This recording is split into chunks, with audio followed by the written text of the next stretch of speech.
Good afternoon, everyone, or morning, as it is.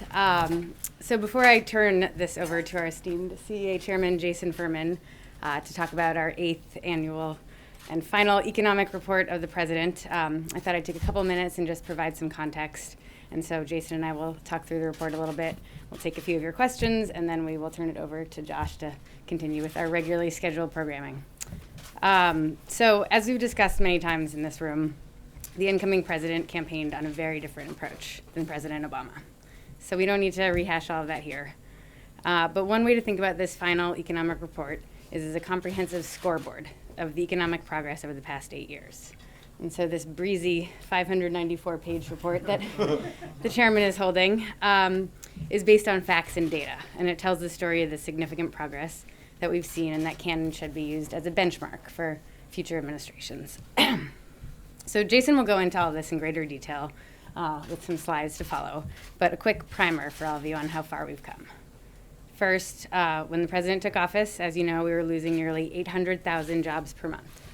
Now we've added an average of nearly 200,000 jobs per month for more than 6 years, which is the longest streak of total job growth on record. You'll recall that in 2012, we had presidential candidates making campaign promises to get the unemployment rate below 6% by 2016.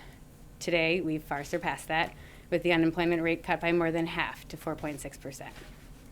And meanwhile, middle-class incomes rose at the fastest rate on record last year, up $2,800 for the typical household. The number of people in poverty fell by 3.5 million, with the largest one-year drop in the poverty rate since the 1960s. And all the while, the S&P 500 has tripled since the lows reached in March of 2009.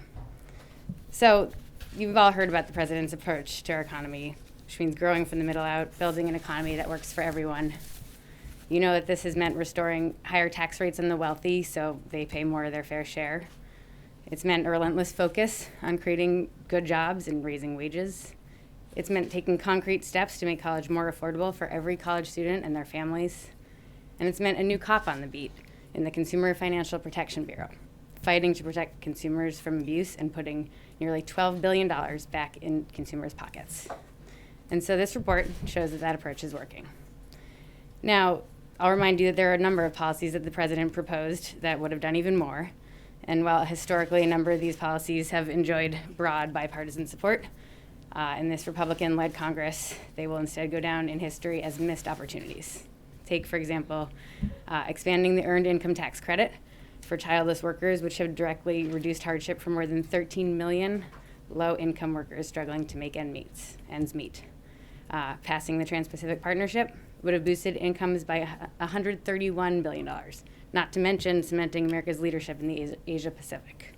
Raising the federal minimum wage to $12 per hour would have boosted wages for nearly 35 million workers, more than 1 in 4 working Americans, according to an analysis by the Economic Policy Institute. There are many more, but you get the point. And so the final piece of context that I would urge you to consider both today as you listen to this presentation and going forward as you evaluate the next president is that much of this progress is the result of the tough choices this president made early on. And he put his country ahead of politics, and he faced serious political headwinds. So take, for example, the auto industry rescue. Clearly, there was a lot of opposition to that at the time, and it ended up saving more than 1 million jobs. And now the auto industry has added nearly 700,000 new jobs since mid-2009. Domestic auto production has hit record highs. He took swift action to stabilize our financial system while securing more than $1.4 trillion in support for our economy at a time when many were trying to turn stimulus into a dirty word. So how did these decisions play out? Republicans said the ACA and Wall Street reform would kill jobs, but instead we've seen the longest streak of total job growth on record. They said the president's climate and clean energy policies would drive up gas prices. Instead, we've seen low gas prices, driven in part by increased domestic energy production. They said raising taxes on the wealthy would crush our economy. Instead, the stock market is surging, profits are up, incomes are rising across the board. So this time 8 years ago, when the president took office, he was facing the worst economic crisis since the Great Depression. And we weren't talking about record streaks of job growth or the fastest income growth on record. We were teetering on the edge of abyss. Now, that is a seriously far cry from the highly beneficial financial system and situation that this president-elect is inheriting. So, at some point, a few years from now, you'll be seeing some new faces at this podium who will outline for you all of what the Trump administration's economic strategy has been and the approach that they have taken. You'll have an opportunity to evaluate the impact and assign. You'll have an opportunity to evaluate the impact of their policies and rely on the same economic data and metrics that you see now to judge how their approach has worked. And as you sit here in the future, in the seats that you assign yourselves, we urge you to draw your conclusions based on data and facts like the one in this year's economic report. So with that long wind-up, I will turn it over to the chairman to arm you with all the data you need to sound smart at your holiday parties and to evaluate the next administration. So over to the chairman. Thank you, Jen. Thanks all for coming here. We're very proud of the 71st economic report of the president, the 8th in this administration, and I apologize to all of you, the longest one ever, but it took 594 pages to document both what's happened in the last 8 years, but also to try to understand the direct role that the president's policies have played in what's happened. I understood there were going to be slides, but somebody can advance them for me. Go to the first slide. Gets to what Jen said, and this is the point we made many times before, that I remember sitting in the transition office 8 years ago when we were losing hundreds of thousands of jobs a month. At the time, the estimates actually underestimated what we subsequently learned to be 800,000 jobs per month. And then we've seen since then a record streak of job creation with more than 15.5 million jobs created. And it's all too easy to, in retrospect, see that as something inevitable and natural that just happened. But it was anything but. As the next slide shows you, the shock that precipitated this job loss was much more severe than the shock that led to the Great Depression. In the Great Depression, 2% of wealth was lost as a result of the crash in the stock market and the fall in home prices. In this crisis, it was precipitated by an 18% loss of wealth because home ownership was much more widespread and house prices fell even more.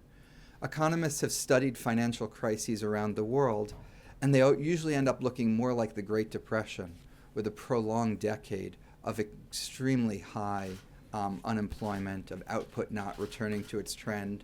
And indeed, that's what we saw in the wake of this financial crisis in Europe and other countries around the world that still have not gotten back to where they were before the crisis.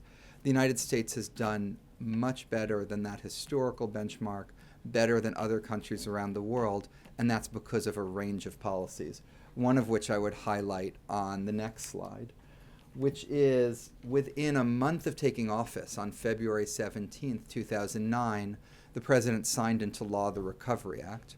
That was the single largest fiscal measure as a share of GDP ever done. It was larger than any single fiscal measure to respond to the Great Depression. But what a lot of people realize is we didn't finish there. After that, we did 12 subsequent pieces of fiscal legislation, including payroll tax cut, unemployment insurance, support for homeowners, investments in infrastructure, that together added up to those orange bands, which along with the automatic stabilizers was a larger fiscal response and a faster fiscal response than you saw in any of the other major economies in the world. That complemented the monetary policy response, the financial rescue, which, as Jen said, was not popular at the time, but we've gotten every dollar back and more that we put into the banks and saved the financial system. And then the auto rescue that prevented the loss potentially of 1 million manufacturing jobs, not just in the auto industry, but the suppliers and associated. The result of this, you see on the next slide, is that the unemployment rate has consistently fallen. It's fallen at or faster than the rate that you've ever seen in any OECD country in the wake of a run-up of the unemployment rate of this nature. It's consistently outpaced forecasts. You see the forecast there that was made in 2010 that thought we'd never get to a 5% unemployment rate, and we're now at 4.6%. This decline in the unemployment rate, as you see in the next slide, has followed the progression that you expect to see in the economy, which is first we got GDP growth in 2009, employment growth starting in 2010, and then starting about 2013, wage growth really picked up. And it has grown at an 18% faster annual rate since 2012 than it did in the entire time from 1980 through 2007. And if you look at the next slide, you can see that for this business cycle as a whole, if you look, as an economist would like to, from the peak of the business cycle to the present, or peak to peak for the past, wage growth has been faster than any business cycle on record. Moreover, as we see in the next slide, this wage growth has been really broadly enjoyed with very strong gains for the typical household. As Jen said, that's the fastest gain ever recorded, and then even stronger gains for households at the bottom of the income distribution. As I said, a range of policies have contributed to this. It didn't automatically happen. One of those policies is what you see on this next slide, which is that when the president called for a higher minimum wage in his State of the Union address at the beginning of 2013, it was part of a very deliberate strategy that he wanted Congress to raise the minimum wage, but also wanted states, cities, businesses to do it. And if you look at that blue bar, that shows you the average value of the state and federal minimum, which has actually gone up because 18 states and the District of Columbia and more than 50 municipalities have followed the president's call. Unfortunately, the federal one has continued to be eroded by inflation, and you could get that much more wage growth if that was raised. Another policy that has been important and will be even more important in the coming years and decades is shown on the next slide, which is the large increase in investments in college education, which we document in one of the chapters of our report. In addition, as you see in the next slide, we have an entire chapter on inequality, and it documents the combination of the Affordable Care Act, cutting taxes for low-income families, especially low-income families with children, and raising taxes on those most able to afford it, have resulted in a historic reduction in after-tax income inequality, the largest under any president on record, with data going back to 1960, and the largest investments in tackling inequality since the Great Society, and as you saw, that's paying dividends. Finally, the report includes an extensive analysis of the Affordable Care Act. As you see in the next slide, and lots of people are familiar with, the percentage of people without health insurance has gone down dramatically to below 10% for the first time on record. But as the slide after this shows, this has really meant something to everyone, not just the people who didn't have insurance. People who had insurance get a range of protections like free prevention, coverage from pre-existing conditions, and no lifetime and annual limits, have also seen a dramatic slowdown in premium growth. And if you count out-of-pocket costs, the slowdown has been even larger. If you go to the last slide, I would conclude by saying that none of this was an accident. You can draw a direct line between policies in areas that we haven't had a chance to talk about here, like financial reform, climate change, macroeconomic policy, health care, education, between not just the outcomes that we have seen to date, but also putting the economy in a better position to have a more stable financial system, slower health cost growth, more competitive economy overall going forward. All right, great. Thank you, Jason. So we have time to take a few questions on this document here, and then we'll turn it over to Josh. So, Justin. I had two things. The first was Janet Yellen said yesterday that we don't need a big job program or tax cuts right now with the labor market near full employment, and that additional debt spending could be an even bigger risk to the economy. I'm wondering if you agree with that, and if you would encourage President-elect Trump, therefore, to steer away from some of the policies that you guys have advocated over the last 8 years. And also wondering, given where we are at the late stage of this business cycle, what you see the chances of a recession in the next 4 years is. Okay. So in answer to your first question, the economy, I think, is almost all the way healed from the Great Recession. These have really lasting consequences. Most of the other countries affected by the global financial crisis are not healed to the degree that we are, but our unemployment rate is back to where it was before the crisis. A lot of the other measures are. I think there's probably still some additional slack in terms of people working part-time and in participation, but not a lot. What I think our economy needs is more things that will increase our productivity over the medium and long run and expand the potential of our economy. So we have, as Jen noted in her introduction, proposed substantial infrastructure spending. And last year, Congress did a down payment on that. They did a 5-year infrastructure bill that was a 5% increase in inflation-adjusted terms. That was welcome, and that's helping. That's something, we should do more of going forward. But it's important when you do it, one, to make sure you're getting actual net new infrastructure out of it, and two, that you're not doing it at the expense of your medium and long run deficit. So the president's also explained exactly how he'd pay for that increase in infrastructure. So a policy like that, just in economics parlance, is something that we think of a little bit less on the demand side because we're most of the way recovered, but something that would help us expand aggregate supply over time. In terms of your second question, economists have studied this question, and the way they like to put it is that business cycles don't die of old age, which if you're a person, who's older, you have a higher probability of, mortality in that year than a person who's younger. That's not true of the economy and business cycles. If you look at where we are right now, 70% of our economy is consumer spending. The real wage increases I showed you, the confidence that consumers have, the fact that they're deleveraged, means that we have a lot more potential in our economy going forward. That, of course, does require continuing to have sensible and sound policies that have undergirded that economic strength. Yeah, Jason, let me ask about inflation. The Fed raised interest rates yesterday. They're proposing to raise it several times next year. They seem to be looking over the horizon and seeing inflation. Do you see inflation out there? We have our final forecast in the economic report, so you can look up what we forecast inflation to be. It was pretty similar to what the blue chip, which is gradually rising, to what the Fed has said its target is, which is 2% for inflation as measured by the PCE.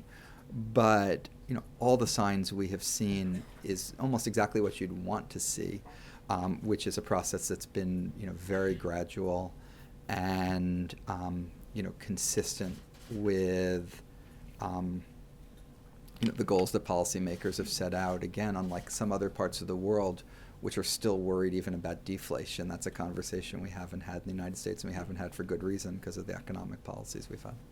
Totally hypothetical, new administration were to come in with bigger deficits, more deficit spending, borrowing, et cetera. Is that more of a concern? I think we have made progress on the deficit. We've cut it from 10% of GDP to about 3% of GDP. If you look over the medium and long run, it starts to creep back up again, which is why we've put out a budget that shows what you would do to continue to lower the deficit over the medium and long term, keep it on the path that we've already been on.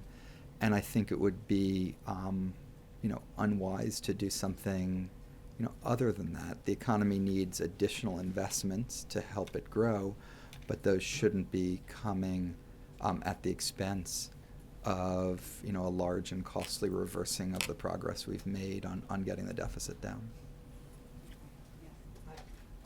One of the biggest criticisms of Obamacare that's used is the cost, and yet you said that we are now seeing the lowest growth in premiums versus pre-Obamacare. Could you go into that more, and why is that message not more successful? I think once people have read the chapter in here on healthcare, which is 105 pages, they'll all fully appreciate this set of points. But all night long. Pull an all-nighter and read it. But just to give you the facts, if you look at healthcare prices, since the Affordable Care Act, they've grown at the slowest pace healthcare prices have grown in over 50 years. If you look at healthcare costs per enrollee, They have slowed dramatically in private insurance, Medicare, and Medicaid. If you look at insurance premiums, they've also slowed and are among the lowest growth we've ever seen there. And if you include out-of-pocket costs, it is the case that deductibles have gone up. They were going up before the Affordable Care Act. That's continued to happen. But people also now get free prevention and get health insurance plans that have out-of-pocket limits, which they didn't used to have. So you take all that into account, and out-of-pocket payments have actually, the growth of those has slowed as well. I think it's certainly the case that the health system is not perfect. People remain dissatisfied with all sorts of aspects of it, and that is completely understandable, and that's why there's a lot more work that remains to be done. But the health system is in much better shape in terms of both cost growth and all the measures we have of quality as well. For example, hospital-acquired infections or readmissions have also come way down, and you can draw, and we do here, a direct line between some of the reforms we've made in Medicare and some of the ways the private sector has mimicked and adopted those reforms to really improve the health system. But of course people want it to continue to be better, and that's why a lot more work remains to be done. A couple more, Andrew, and then. I wanted to ask about productivity and to kind of get an idea of your theory of why it's slowed and how big of a problem you think it is for the next administration, what it might mean for living standards going forward. Yeah. So I think you're asking exactly the right question, and like every question, somewhere in this 594 pages is the answer. On productivity, the first thing to understand is it's been a global phenomenon. You've seen productivity growth slow everywhere. In fact, if you look at the G7 economies, the United States has had the fastest productivity growth of all of the G7 economies, and that's in part because a lot of the tremendous innovation that we've seen here, whether it's in the tech industry, mobile computing, artificial intelligence, personalized medicines, advanced materials, or all the other things, some of which may continue to be adding to, in possibly a bigger way, productivity growth in the future. The problem that a lot of the advanced economies have seen is a slowdown of capital accumulation. A lot of that appears to be a fallout from the very deep recession, and something that you would expect to see in the wake of something like that, and that as capital investment rebounds, which historically it has after periods like this, you'd expect to see some strengthening. That being said, if you look at the underlying trends in the economy that require more work, certainly productivity is part of that, and that's why we've done so much to put forward infrastructure, investments in science, expanding international trade as a way to raise productivity through agreements like the Trans-Pacific Partnership and the like. Kevin, we'll give you the last one. Thanks. I just wanted to get you to describe growth as a percentage of GDP. Would you call it robust? Would you call it something less than that? And are you satisfied with the rate of growth, especially given the extensive jobs growth that we've seen over the last 8 years, and yet as a percentage of GDP, I wouldn't say it's exactly overwhelming. How would you describe it? The United States has, outpaced, what you would expect after just a massive financial crisis of the type we went through just 8 years ago, outpaced some of the historical benchmarks, outpaced other countries around the world. And in particular, if you look where it matters most to people, which is the job market, the unemployment rate being 4.6%, more than 15 million jobs added, wages growing at the fastest pace they have of any expansion since the 1970s, and growing even faster for people at the middle and the bottom than for those at the top. This is an economy that really is generating gains for American families. Of course, a lot more work remains to be done. Of course, we should be making, raising the minimum wage, making investments to raise productivity growth to do even better. But you'd be building on, what I would describe as a very solid foundation in doing that. But I would push back just a bit as far as some communities doing better than others. In particular, wage growth among college graduates has certainly been on the rise. We can go back to the 1970s, but for those who are not college graduates, for those who have 2-year degrees and less, frankly, their wages have been relatively stagnant. I think you would at least acknowledge that, would you not? And I guess that the other part of this is, given all the great reporting that we just heard today, and have heard consistently from Josh and others, the American people certainly didn't feel that way back on November 8th. Is there this disconnect because they're not seeing it? Is it because you're not explaining it properly? Tell me where that is not syncing up based on what you just showed. Yeah, I mean, that was a lot of different questions in one. I mean, I'd first of all say, no, I actually don't agree with your statement about wage stagnation. If your statement is, for many, many decades, there was wage stagnation, absolutely. If you looked at that previous chart from 1980 through 2007, wages grew at 0.1% per year for 27 years. Right. If you look at the last couple of years, they've grown at nearly 1.5% per year. So you're growing at a much faster rate. Now, that's not enough to make up for 27 subpar years in a row, or 27 subpar years on average. So there's a lot more work to dig out of a hole that was many decades in the making.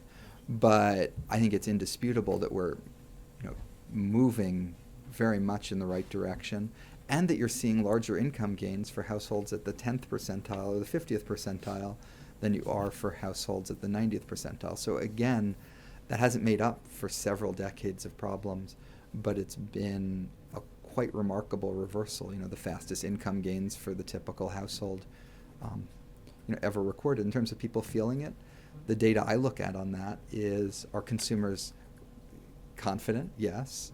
Are consumers spending money? That's one of the strongest parts of our economy. People are essentially voting when they go into a store or when they decide whether to buy a house, and they're voting, yes, and voting their confidence in the economy. Okay, great. Thank you, everyone. Thank you to the Thank you. chairman for this final report.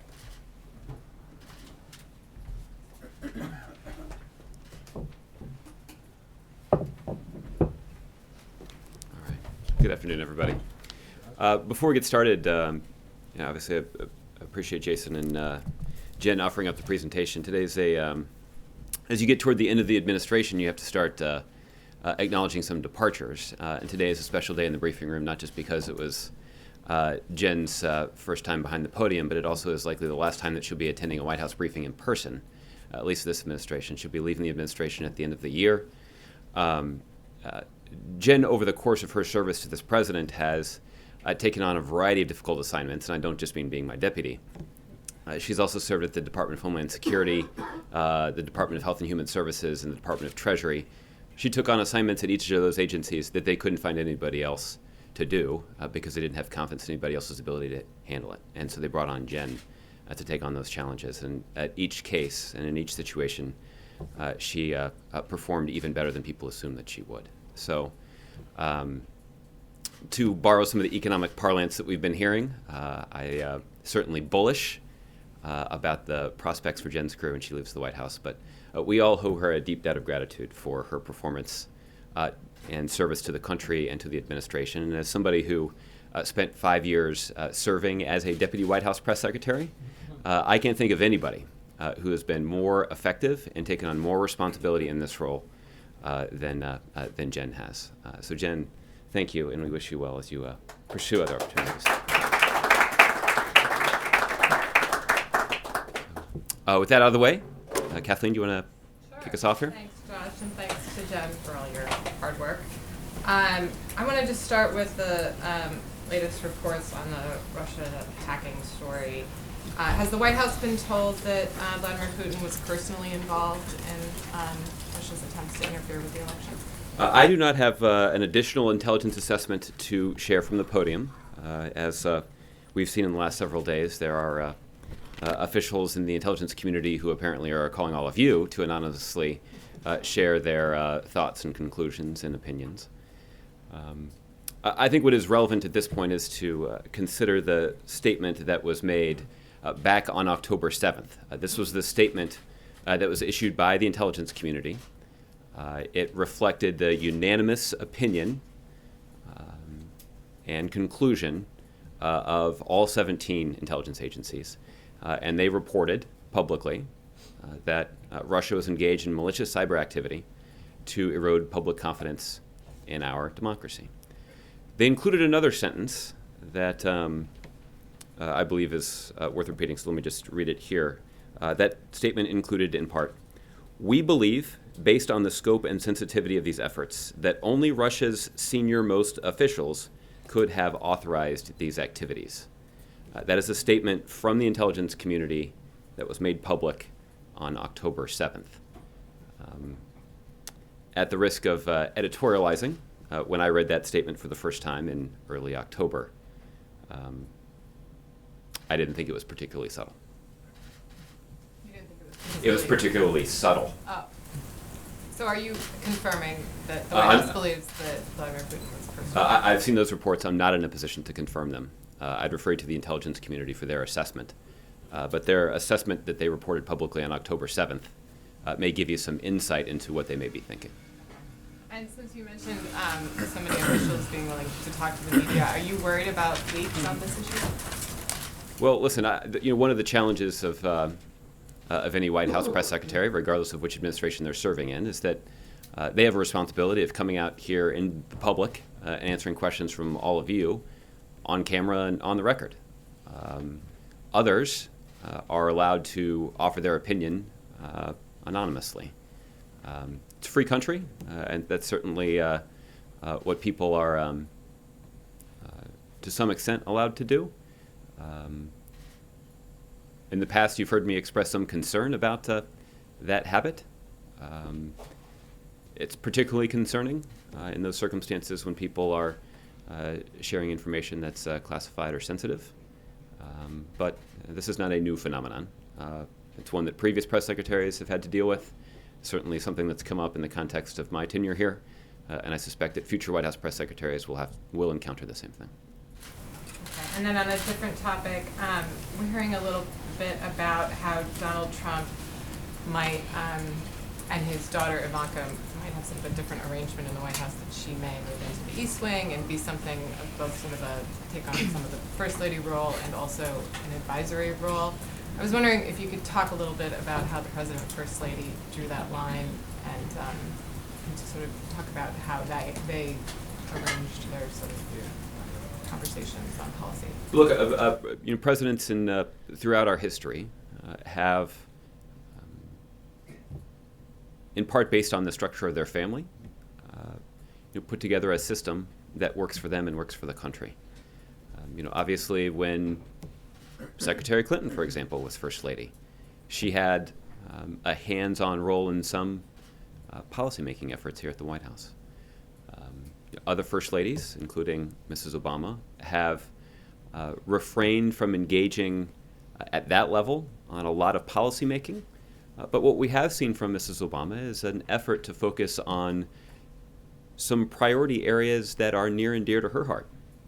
And that includes offering support to military families, giving more girls in the United States and around the world access to quality educational opportunities, and of course encouraging Americans of all ages to have a healthy and active lifestyle.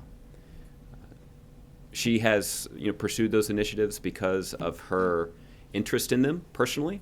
She's also pursued those progress on those issues because she believes that each of them is important to the country. And Mrs. Obama has certainly established quite a legacy for the effective and strategic and impactful use of the attention and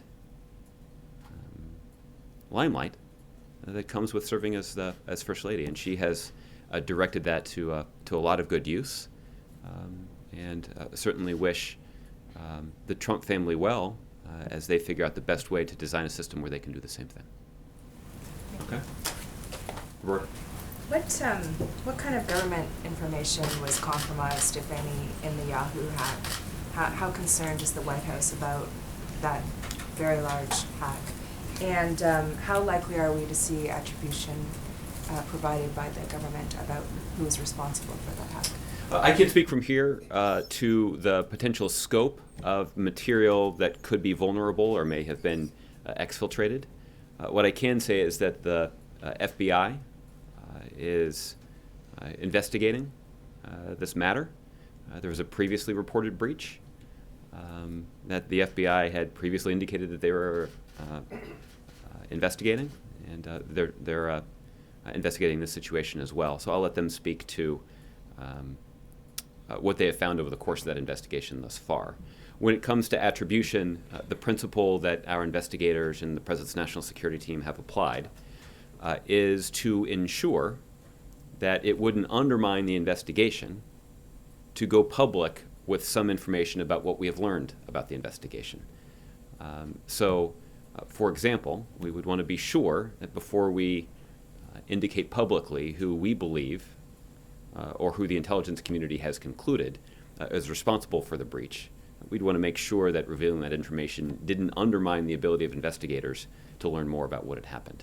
So that will be the chief criteria that will be used in determining how and whether the FBI should make public who they have concluded is responsible for this particular breach. And that includes whether it's a state actor, a criminal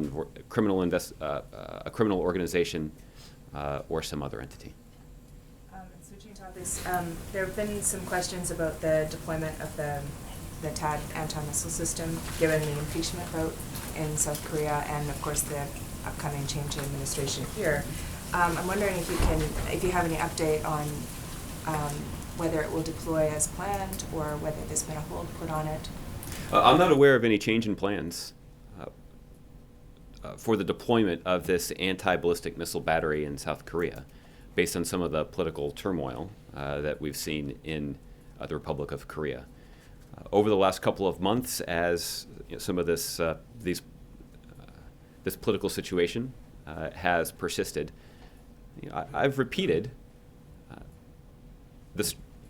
our commitment to the strength of the alliance between the United States and South Korea. And our two countries have been discussing for some time now the potential deployment of additional equipment and technology to South Korea that would ensure they can protect themselves from the missile threat that emanates from North Korea. Our commitment to the safety and security of the South Korean people has not changed. It is it is a commitment that has persisted through transitions of the U.S. presidency. It is a commitment that has persisted through transitions of the South Korean presidency. And it's our hope and expectation that the U.S. commitment to that alliance and support for the South Korean people, even as they face this menacing threat from North Korea, will not change, despite some of the changes in government that are slated for the months ahead. Okay, Justin. I'm wondering if you had any reaction to President Duterte saying that he used to personally prowl the streets on a motorcycle looking for a chance to kill criminals. Those comments are deeply troubling, and they certainly are at odds with the Philippine government's stated commitment to due process and rule of law. The United States continues to be concerned by the widespread reports of extrajudicial killings by or at the behest of government authorities in the Philippines. The United States strongly supports the idea of a thorough, credible, and transparent investigation into these reports. The United States stands with the people of the Philippines as they confront the drug problem that's having a negative impact on the security situation in the country. And the United States has provided significant security assistance to assist in the investigation of those crimes and to assist the Filipino government in handling this threat to their security. But we continue to believe it's critically important that the government in the Philippines observe and even protect the basic universal human rights that are central to that democracy and ours. That's an important principle and one that we believe is worth upholding. We've had a lot of conversations in different contexts in the last couple of days about whether the U.S. should have done more when they see signs of trouble.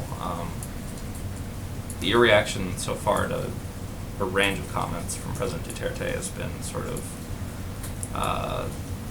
to condemn them or to express concern, but not to cut off U.S. support or change our sort of relationship.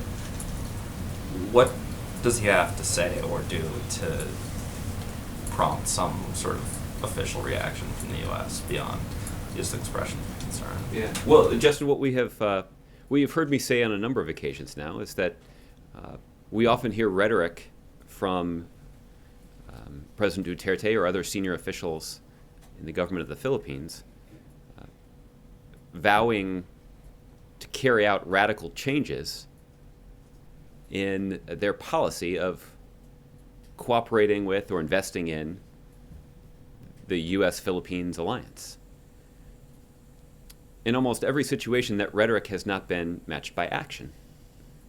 And so you've also heard me say in a variety of settings that we certainly are paying attention to the words and comments that are being expressed, but we're paying more careful attention to the actions. And that is certainly true in this case with regard to our relationship with the Philippines, and that's why the United States remains committed to working effectively with the government in the Philippines to advance our shared interests, and that's everything from the domestic security situation in the Philippines, including the drug trade. It also relates to our support for their efforts to find a diplomatic resolution to some of the competing land claims in the South China Sea.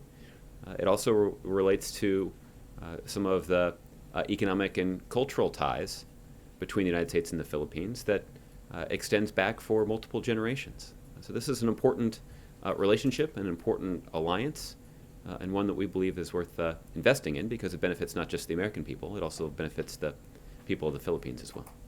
Last one, Kellyanne Conway was on TV this morning and said that it was, quote, incredibly irresponsible for you to have said that Donald Trump called for hacking by Russia. I think defenses that some of Mr. Trump's supporters have said is that he was joking at the time and was speaking after the hack had already occurred, so it's not really relevant to the situation. I'm wondering if you have a reaction to what you said about your comments. I do have some comments. I don't think you'd be surprised to hear that. Hard to know where to start, but let me start with this.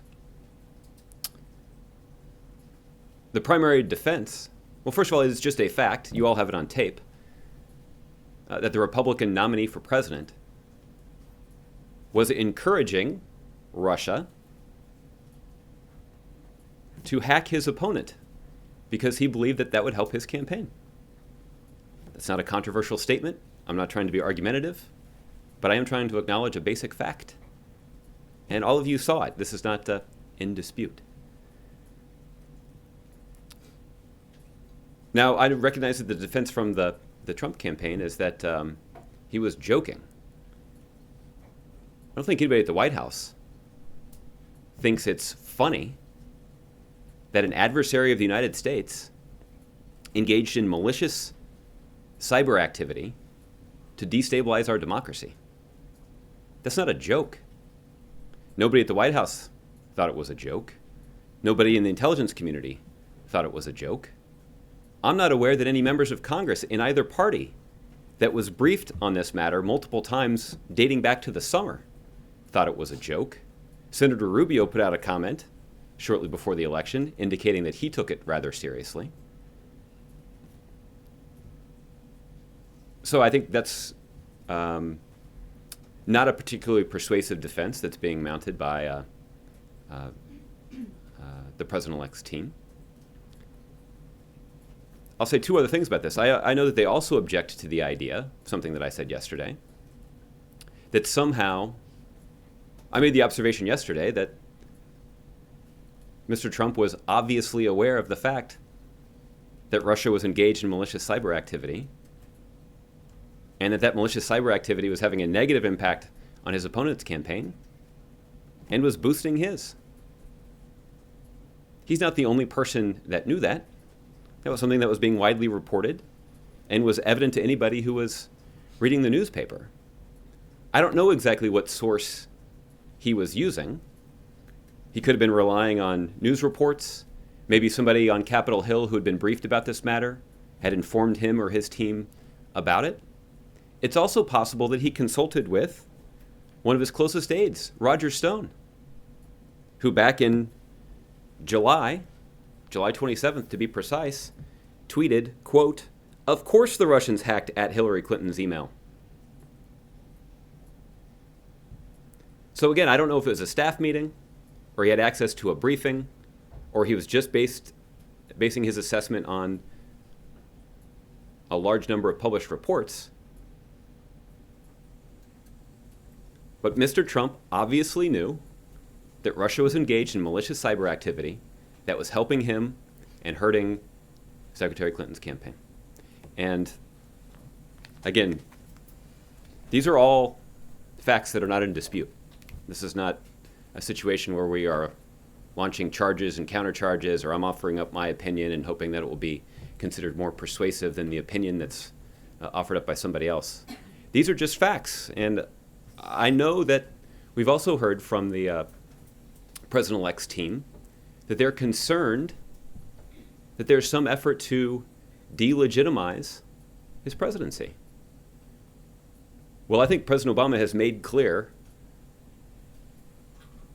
literally hours after the votes were tabulated and reported, that he and his team were committed to a smooth and effective transition to the Trump administration.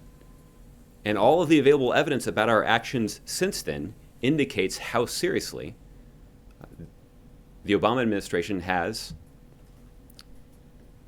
fulfilled that responsibility that we have.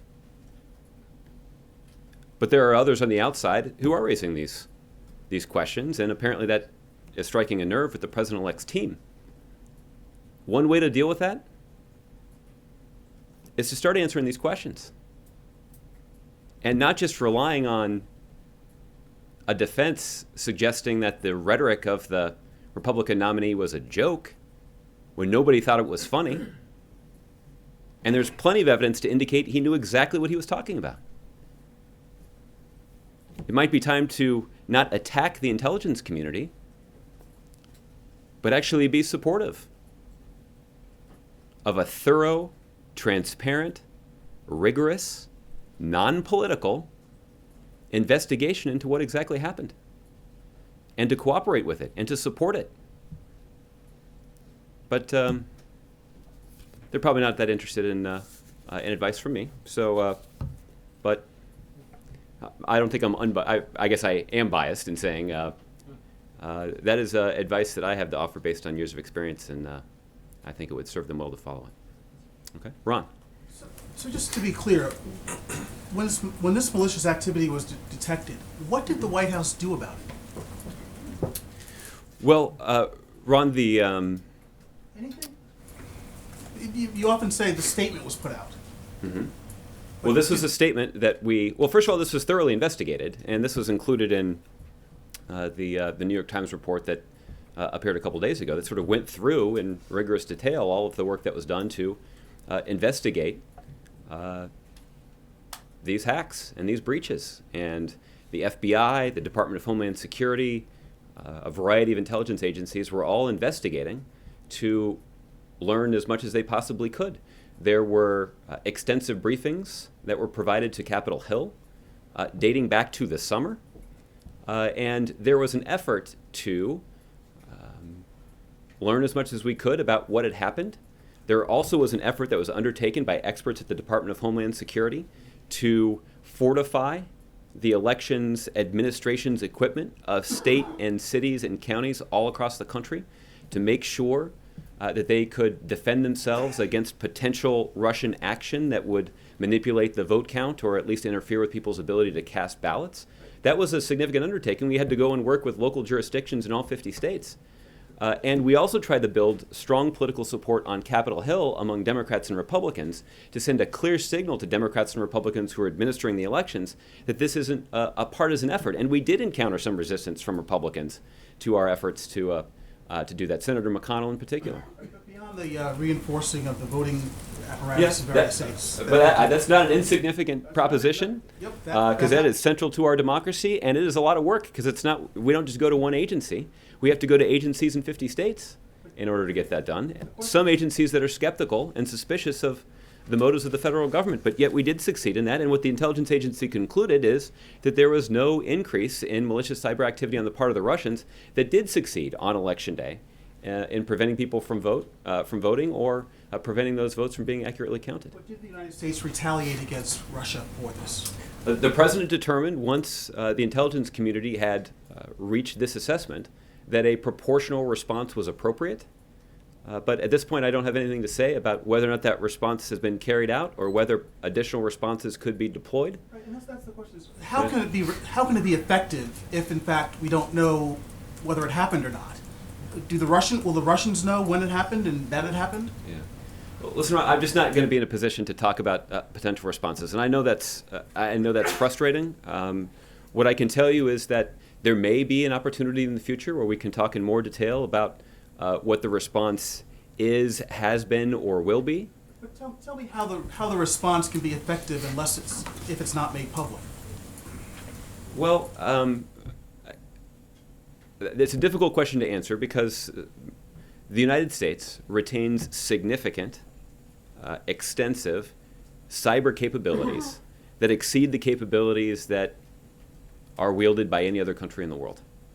And to detail those cyber capabilities would be to potentially undermine our ability to use them. Unfortunately, that's not something that I can discuss from here, but there are a range of proportional responses that the president and his team believe would be an appropriate response. And just back to the statement of October about the highest levels of the Russian government being responsible for this. Was that intentionally worded to point a finger at Vladimir Putin? This is a statement that was written by the intelligence community and the Department of Homeland Security, so you should ask them exactly what their intent was. But my reading of it was that it was not intended to be subtle. But that's based on my reading of it. You'd have to ask them what they intended. At Vladimir Putin. Again, you'd have to ask them what their intent was. Is that your interpretation of it? Well, I guess the reference to senior-most officials in Russia would lead me to conclude that based on my personal reading, and not based on any knowledge that I have that may be classified or otherwise, pretty obvious. That they were referring to the senior-most government official in Russia. The last one. The Russians say that this is laughable, this is nonsense, that they did this, that their president was involved in any of this. What's your response to that? I'm not surprised. Kevin. I want to ask you about Planned Parenthood and the White House's effort to ensure their funding. And I'm curious if you could explain, in particular for the Americans who are well aware of the fact that the federal government cannot legally fund abortions, with the exception of rape, incest, or the endangerment of the life of the mother, why the president did what he did, and how did he go about doing it, without getting too much into the weeds on Title X? Well, the Obama administration did implement a rule that essentially prevents the federal government from discriminating against specific service providers. And again, I think this goes back to a principle that really should resonate with a lot of conservatives. The Obama administration is suggesting that the federal government shouldn't be getting in the way of people getting access to quality, affordable health insurance or quality, affordable health care. And Planned Parenthood is an organization that provides extensive health care services to men and women in communities large and small all across the country. That's just a fact. What the Obama administration has also done is carefully follow the law to ensure that we are abiding by this long-standing rule that prevents federal funding of abortions, with the exception of the exceptions that you outlined. And that is consistent with the law that's on the books.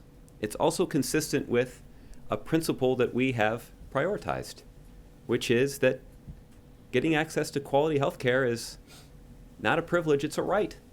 And we want to make it possible for as many people as possible to get access to that health care.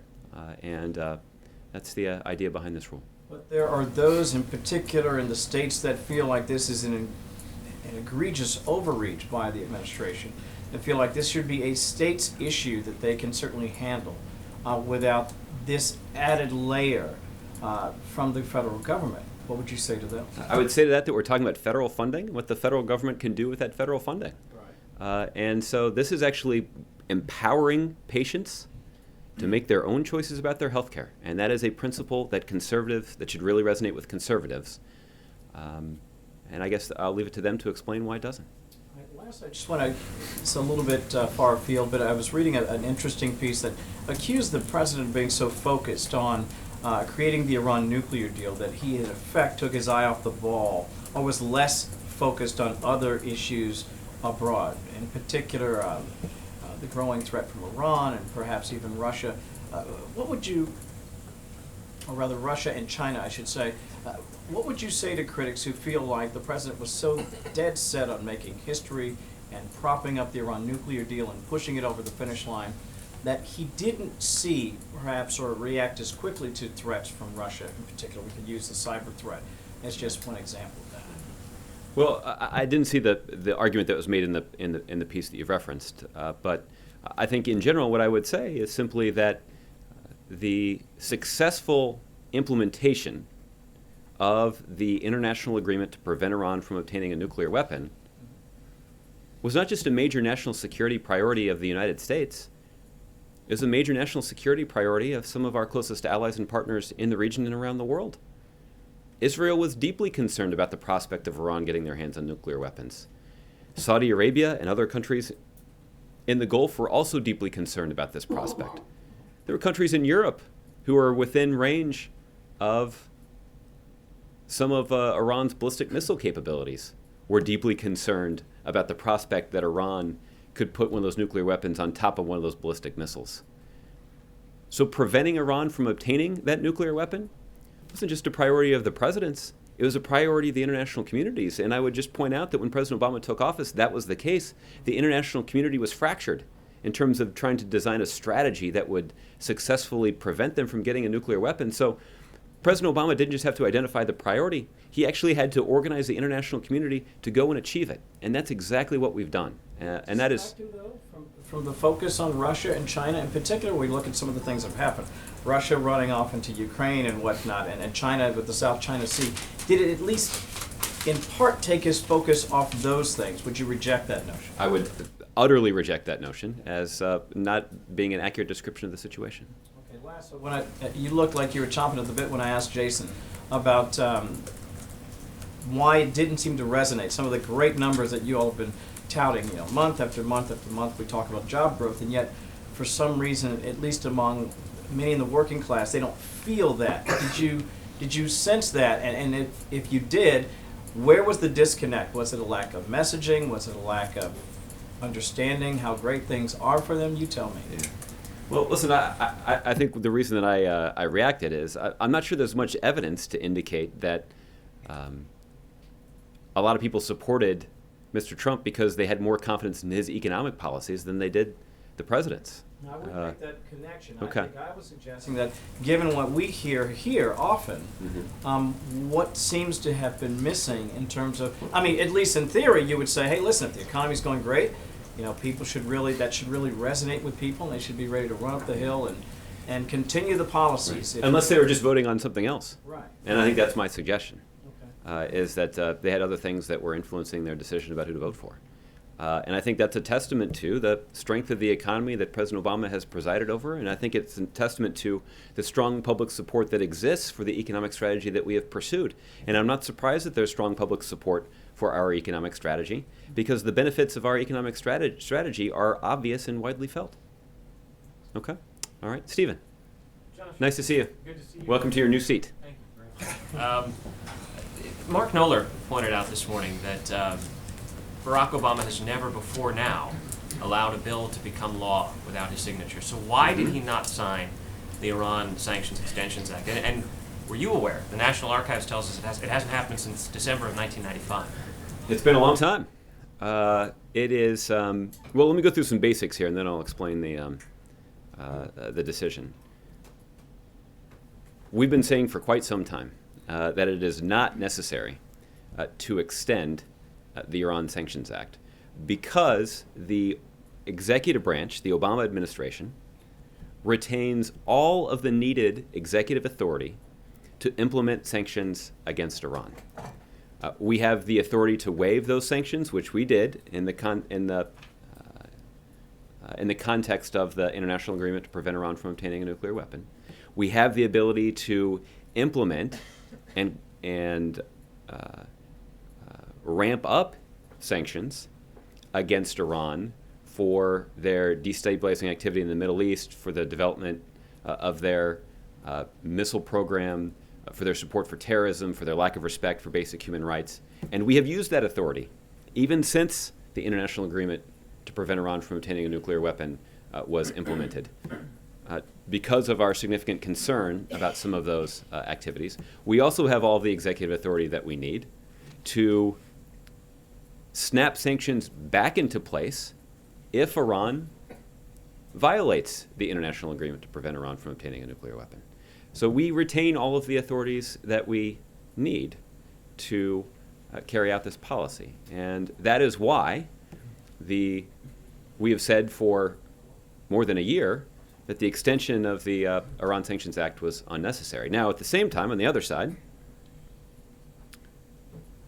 a clean extension of the Iran Sanctions Act, like the one that landed on the president's desk, is consistent with our commitments under the international agreement to prevent Iran from obtaining a nuclear weapon. That's an important point because the president was rather forward-leaning in making clear that he would veto any effort to undermine the nuclear deal. This legislation does not undermine the nuclear deal. So we find ourselves in a situation that I'm not sure that we've encountered in 8 years, which is that the bill doesn't meet the standard of something that we would veto, but it's also not something that the administration believes is necessary. So the president made a decision to allow that bill to become law without his signature. But I will say that this decision to allow the bill to become law without the president's signature is also part of a message that we're sending to Congress. And it's simply this. If Congress does blow up the deal that prevents Iran from getting a nuclear weapon, they're going to have to deal with the consequences. And the consequences are grave. And we have seen irresponsible efforts on the parts of some members of Congress to advocate for and to write up and submit pieces of legislation that would violate the deal, that would cause the deal to break up, that would, in all likelihood, prompt Iran to kick inspectors out of their country. These are inspectors who right now are keeping closer tabs on the Iranian nuclear program than any other nuclear program in the world. What they would also precipitate by passing legislation that undermines the deal, it would cause the international coalition that we have built to shatter. And it would be very difficult for the United States to make the case to countries like India and China and Japan that they should help us enforce those sanctions.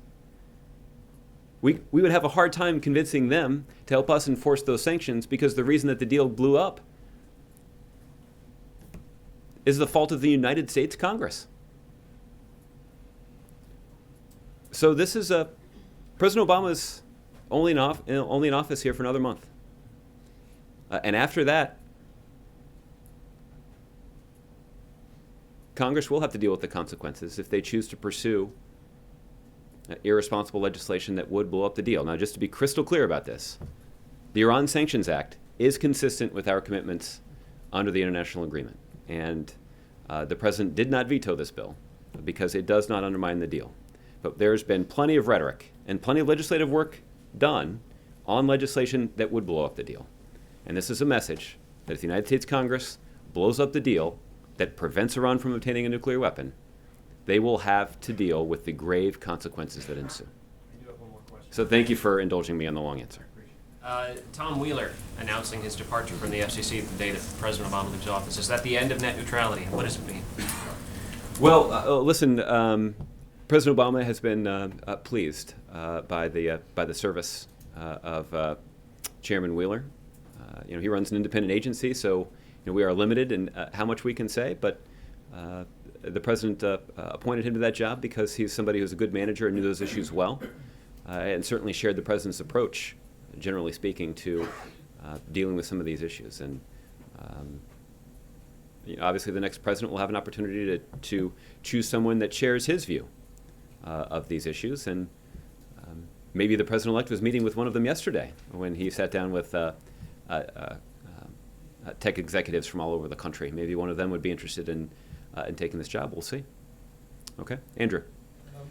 China seems to have abandoned its pledge to not to militarize features in the South China Sea, with aerial photography showing the deployment of anti-aircraft guns and other weapons systems. I'm wondering if the administration has a response. I've seen those reports. Andrew, I cannot confirm them independently from here. I think the most direct response comes from the joint declaration that was signed by all of the leaders of the ASEAN countries this past February at the summit that President Obama held in Sunnylands. And that statement affirmed, quote, the shared commitment to maintain peace, security, and stability in the region, ensuring maritime security and safety, including the rights of freedom of navigation and overflight and other lawful uses of the seas, and unimpeded lawful maritime commerce as described in the 1982 UN Convention of the Law of the Sea, and this is the key part, as well as non-militarization and self-restraint in the conduct of activities. The United States has been very clear that we make no independent claims to the land features in the South China Sea. It is our view that competing claims should be resolved not by might or through military action, but rather through diplomacy and negotiation. And that's what we're encouraging all parties to do. And we certainly, in pursuit of that goal, are encouraging all parties to refrain from the kinds of actions that would heighten this tension and risk military conflict. Because our ultimate goal is a resolution through diplomacy and negotiations. And the U.S. interest in this situation is in protecting the free flow of commerce and the freedom of navigation in this region of the world. Billions of dollars of commerce transits this region regularly, and disruption of that navigation could have a negative impact on the global economy, and that, of course, would have a negative impact on the U.S. economy, and that's our chief interest here. A number of European countries have summoned the ambassadors of Russia and Iran over events in Syria. Obviously, there's no Iranian ambassador here, but does the administration plan to do the same, or has it done the same? I'm not aware of a plan to do that, but if that's something that happens, we'll let you know. Obviously, U.S. diplomats have been in close touch with Russian diplomats, not just over the last several days, but over the last several months on this issue. And I know that just yesterday, Secretary Kerry communicated in a phone conversation with Foreign Minister Lavrov. So we don't need to summon the Russia ambassador to the United States to make clear our deep concerns about the way that Russia has conducted themselves in Syria. Okay, and a final question. A few days ago, the U.S. introduced sanctions against some officials in the Democratic Republic of Congo over the delay of elections. Bloomberg today had a report on pretty staggering levels of wealth and assets accumulated by Kabila and his family while in office. I was wondering if those assets and individuals could be the target of sanctions should Kabila decide to stay in office against the Constitution. Andrew, just to make sure you get an accurate answer to your question, I'm going to refer you to the Treasury Department for the details about the way that those sanctions are likely to be implemented. Okay, Michelle. It sounds like you have no dispute or quarrel with the information that has been put out there saying that Vladimir Putin had a direct role in the hacking. I think what I'm saying is there was that I don't have new information to share from here, but there was an October 7th statement from the intelligence community that spoke pretty directly, and in my own personal opinion, quite unsubtly, to this question. Okay, so So, but you're not addressing whether those reports are accurate or whether you have a problem with the accuracy of any of those reports. I'm not discussing the accuracy of those reports. I'd refer you to the intelligence community for their own assessment. They're aware of the facts firsthand, and they can try to describe to you exactly what their official view is of that circumstance. And let's just say that in a situation like this, if there is the head of state directly involved in something of this level, would that change the proportional response that is formulated to respond to it? Well, it's difficult for me to talk about potential response options. I think what I will say is, as the president and his team consider proportional responses,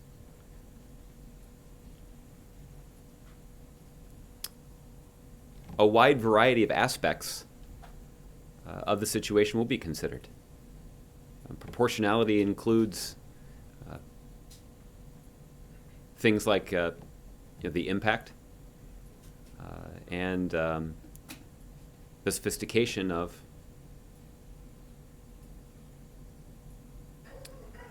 the attack, the malicious activity. So they'll cast a wide net in considering exactly what happened, in formulating an effective, proportional response. I would acknowledge, which may be what you're thinking, that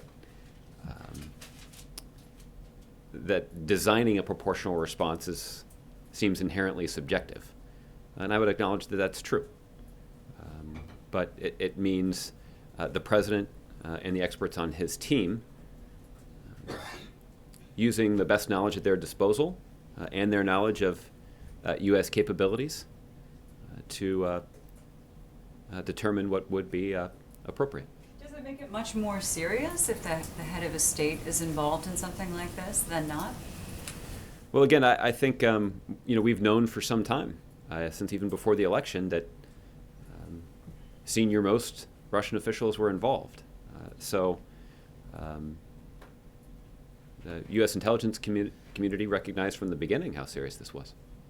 Okay, and you talked a couple of times this week about the cyber capabilities of the United States. But obviously they don't prevent the hacking of an individual's email. And all of that taken together, we've seen how it could potentially affect a presidential election.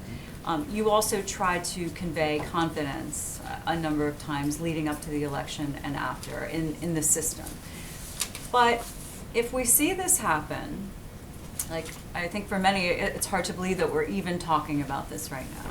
And then days later we have more word of another hack and an unprecedented hack. So how can the American public have confidence in elections that follow if maybe the weakest link is going to be somebody's Yahoo or Gmail account? Well, how our democracy responds to this situation is an important question, and a question that the president and his team is very focused on. And I would expect that this is a question that the next administration will have to carefully consider as well.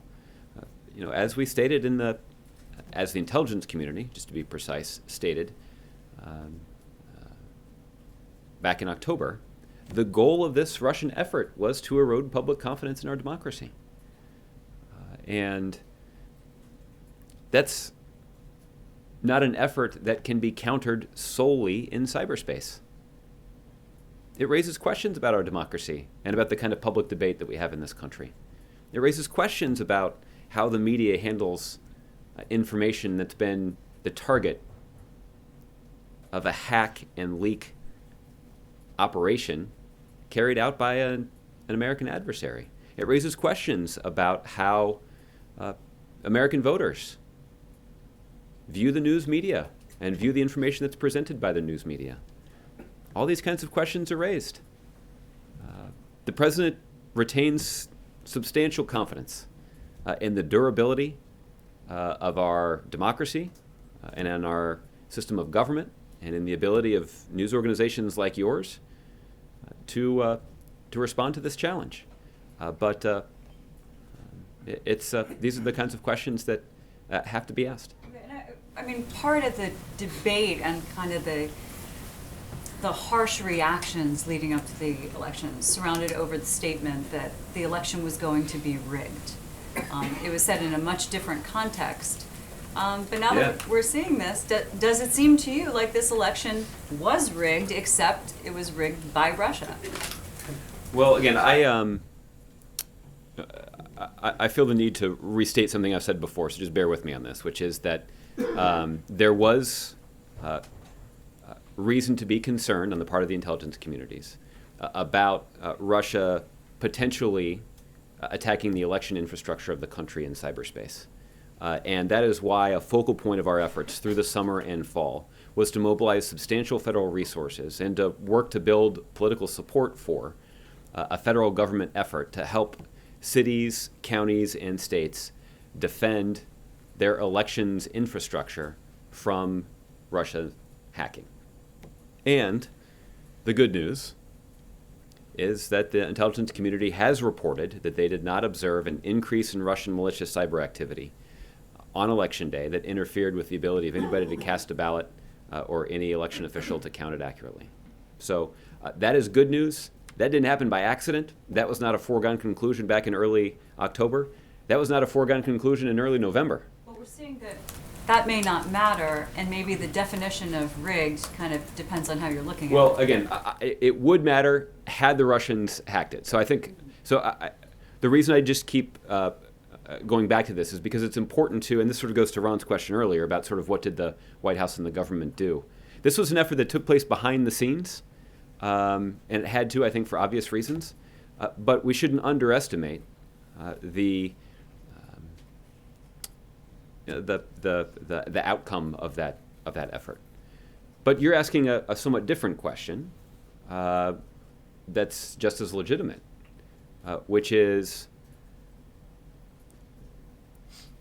even if the Department of Homeland Security can mobilize all the resources and work effectively with state and local officials to protect our elections infrastructure,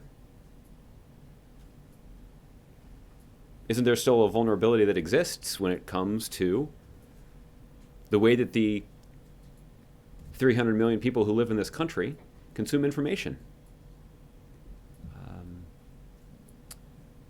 And look, I think that these are difficult questions, and I think everybody's got a role here, particularly the news media, particularly citizens who are trying to inform themselves and want to be good consumers of information.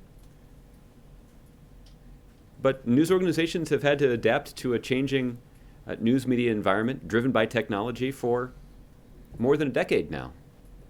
So, I retain confidence. I know the president continues to be confident that if these questions are asked and the answers are carefully considered, that the U.S. system of democracy is durable and strong enough to withstand some of these changes and even withstand some of these threats. Related to this case, we're seeing the selective release of information. We're seeing reports that Vladimir Putin himself determined how that information was going to be released. We're seeing, as you termed it, a surprise result to the election. So does the administration think that Russia has successfully rigged this election? And Michelle, what I've said about this in the past is still true, that there are a lot of political analysts who have cited a variety of reasons for the surprising outcome of the election. And some of them say that Russia's malicious cyber activity weighed heavily on the result. Others discount it. Others suggest that perhaps the public communication of FBI Director Jim Comey about his bureau's investigation of Secretary Clinton's email may have tilted the outcome. There are others who have suggested that Secretary Clinton was a flawed candidate from the start who would never win. Others have suggested that she didn't pursue the right electoral strategy, that she focused on the wrong states. Others have suggested that she should have had a stronger message. Look, there are a variety of potential explanations, and that's more of a question for analysts of politics than it is for analysts of intelligence. Okay, Kenneth. Josh, one last question on Russian hacking. Just to clarify, to get it on the record, was there a policy decision or even influence to not mention Putin's name in that intelligence report? Again, for the wording that's included in the statement, I'd refer to the intelligence community. It was written by them.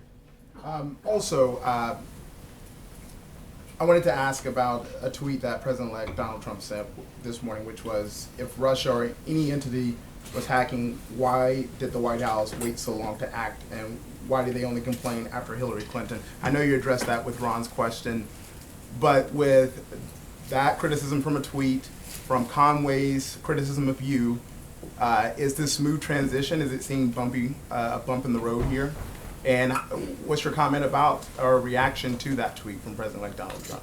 Well, I think there's just a simple fact that I guess I'm going to break with precedent here and actually respond to a tweet from the President-elect just by pointing to a simple fact, which is that there was a statement that was issued by the intelligence community on October 7th, a month before the election, warning that Russia was engaged in malicious cyber activity in an attempt to erode confidence in our democracy. And it was obvious to everyone who was paying attention, including the gentleman whose thumbs authored that tweet, that the impact of that malicious activity benefited the Trump campaign and hurt the Clinton campaign. That is, after all, why the president-elect called on Russia to hack Secretary Clinton's email. That is presumably why the coverage of the hack and leak operation that Russia carried out was focused on emails from the Democratic Party and Clinton campaign staffers, and not the Republican Party and Trump campaign staffers. It wasn't a secret. It's obvious what the impact was. There's a separate question about intent, and there are anonymous figures in the intelligence community that are weighing in all over the place, and I'm not at liberty to do that from here. We're going to rely on intelligence assessments to try to get to the bottom of that if they can. But it's not, the impact of this operation is not in doubt. It's not in doubt. It benefited the Trump campaign, and it hurt the Clinton campaign. That's why the Republican nominee was hoping they would do more of it. That's why his staffers were hoping that they would do more of it. That is why, in the days leading up to Election Day, the Republican nominee himself was encouraging people to check out WikiLeaks. He thought it would help his campaign. And he knew that when people went to WikiLeaks, they weren't going to find damaging information about Steve Bannon or Reince Priebus or the RNC. In fact, there's only evidence of one Republican being hacked and targeted by this hack and leak operation. And that one Republican was General Colin Powell. And the only information that was released was him being privately critical of Secretary Clinton. So there's no subtlety, there's no security clearance required to figure out what happened. Thanks, John. One more. The Trump team claims that the President of the United States cannot have any conflicts of interest by law. Does the White House agree with that? And what steps were taken for President Obama to avoid those potential conflicts besides a blind trust? Yeah. Well, I know that there are a variety of ethical, legal experts in both parties that have raised profound concerns with that approach. President Obama, when he took office, didn't just vow to adhere to the letter of the ethics laws. He went above and beyond the letter of the ethics laws and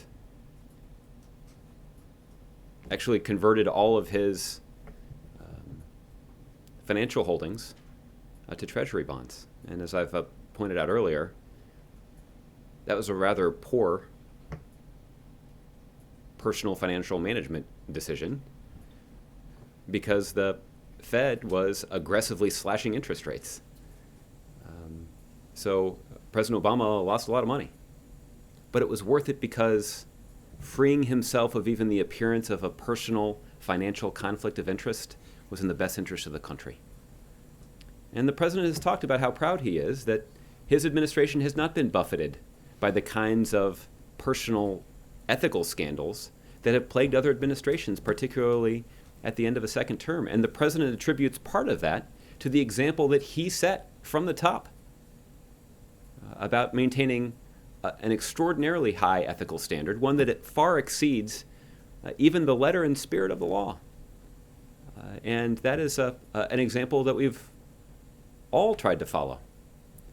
And the American people have benefited from that, and his administration has benefited from that because we haven't seen these kinds of distracting personal ethical scandals that would otherwise shake confidence in government. That's a result of the example that was set by the person at the top. Okay? Andre, given all of the conversations about your country in here today, it seems only fair to give you an opportunity to ask a question. I cannot believe that we are having this conversation for weeks. You and me both. It's How about that? We found something we can agree on. Live and learn. You never know what comes next. So basically, I have two. One is a follow-up to Michelle's. You do seem happy to talk about the leaks. You do seem happy. So my question is very simply: is the White House encouraging the leaks? Of course not. Is the White House happy that the leaks are happening? Of course not. Andre, I think there's only been one person who's tried to joke about this. Unfortunately, that person is the President-elect of the United States. This is an extraordinarily serious matter. And I think that's why you've seen such extensive conversation about it in this room, and I think that's why you've seen such a robust response from the intelligence community to this matter, and it's because it's extraordinarily serious. To follow up on that, this is the essence of my bigger question, which is about President Obama's leadership. I think you like the premise of my question. I've always thought that President Obama is an extremely intelligent and decent person, well-meaning person. Okay? So my question is, after that, if we have that as a premise, how come he wanted the U.S.-Russian relations to be a win-win for both sides? We are now in a situation, obviously, where it is a lose-lose. No matter how we spin it, it's a lose-lose for both of us. But this is not the only one. America, in all the 8 years, did not have one day where it was completely at peace. There was one war or another, and not all of those wars were inherited by President Obama. And he is a Nobel Peace Prize winner. Then, he is like the first African-American president. But the race relations in this country have become worse, not better, worse. It's also, you say some things are facts, those are allegations, but I cannot say that it's a fact. It's an impression I have that they are worse. But many people share this impression. Then hacking. America is all of a sudden vulnerable to hacking after 8 years of Obama leadership. How come? And of course, the biggest of all is the result of the election. The leadership has been rejected. The preferred candidate has been rejected. So my question, to come to the question, is who is at fault? Is it Russia that performed all of that? Is it because of Russia that the voters in the U.S. Rejected the leadership and the legacy? Well, again, I disagree with your assessment about the outcome of the election because I think there's ample evidence to indicate how strongly the American people feel about and support President Obama personally and his legacy. President Obama's poll ratings are higher than they've been in quite some time and certainly exceed, or at least in the range of or exceed, every other recent outgoing president. And I think that is a pretty clear indication of how strongly the American people do feel about his leadership. When it comes to the question about whether or not Russia is at fault for the outcome of the election, that's not a question for intelligence analysts. That is a question for political analysts to evaluate why people voted the way that they did and how and why the outcome was so unexpected. Josh, it's not my question. The question was about the responsibility of the top executive in this country. Does he feel any responsibility for all this? Well, when you say for all of this, can you be slightly more precise? For the wars, for the race relations, for the deterioration of relations with Russia. Okay. Well, I disagree with your assessment of race relations. With regard to wars, President Obama is quite proud of the efforts that the United States, in close concert with our allies around the world, with the steps that we have taken to strengthen our national security, to make the United States and our allies safer.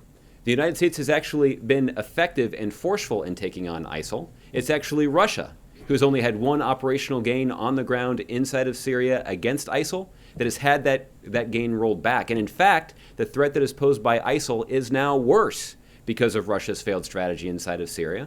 Because ISIL didn't just retake Palmyra, they retook Palmyra and all of the military equipment that the Assad regime, backed by Russia, had moved in there. You sound as if you welcome that. I don't welcome that at all. I'm gravely concerned about the danger that is now heightened because of Russia's failed strategy. And according to what my colleagues at the Pentagon are now saying, it's now U.S. service members, U.S. members of the military that are now going to have to go in and clean up the mess again that was created by Syria with the backing of the Russians. And when you consider the president's record overall, the fact of the matter is, when you consider what he inherited, President Obama walked into office, there were 180,000 U.S. troops in Iraq and Afghanistan combined.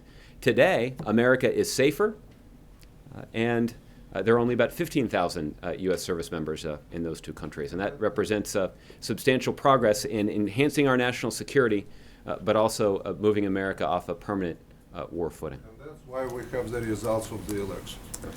Bob, I'll give you the last one. Thanks so much, Josh. Given all the talk about Russian hacking, should the Electoral College voters take into account the influence of Russian hacking and the distribution of emails in their voting, which is going to happen on Monday, and do they have the constitutional right to do so? Listen, I know that there are a number of electors who have spoken publicly, raising some concerns and questions about how they should fulfill their constitutional obligations. I think that's evidence of how serious many of these electors take their constitutional responsibilities. But I'm not going to stand here and tell them how to vote, or stand here and tell them how to fulfill their constitutional responsibilities. This is a responsibility that they've been entrusted with. And there certainly is ample information about the election that has already been made public. But ultimately, it's up to the Electoral College to fulfill their basic constitutional responsibility. Okay, Gregor. Press conference tomorrow. I anticipate that I will not be the one standing here tomorrow, but we'll be able to confirm that for you before the end of the day today. Okay. Thanks, everybody. And if I don't see you, happy holidays. Happy holidays.